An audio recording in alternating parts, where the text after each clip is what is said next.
La tristeza se caracteriza por estados de angustia, melancolía y malestar cuando alguna situación resulta desagradable para nosotros, como en este caso puede ser el confinamiento. Desde el área de prevención de Proyecto Hombre queremos compartir con vosotros de qué manera podemos gestionar la tristeza. Hay que identificar la emoción. A veces las emociones son confusas y nos hacen dudar. Lo que debemos hacer es establecer que es tristeza lo que estamos sintiendo y no rabia o frustración.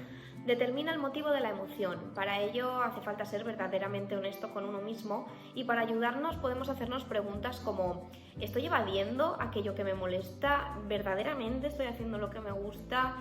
¿Qué es exactamente lo que me hace sentir mal? Entonces, mediante las respuestas a estas preguntas podemos aclarar bastante el panorama. Entiende la tristeza como algo pasajero. La manera en la que percibimos nuestras emociones determina cómo nos afectan.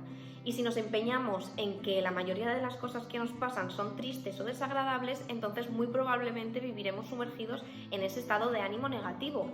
Todo lo contrario ocurre cuando somos conscientes de que la tristeza es un estado de ánimo pasajero y que eventualmente nos vamos a sentir mejor de lo que nos sentimos cuando estamos desanimados. Y por último, es importante evitar la apatía. Es habitual que la tristeza lleve a desgana, llegando a abandonar la actividad diaria.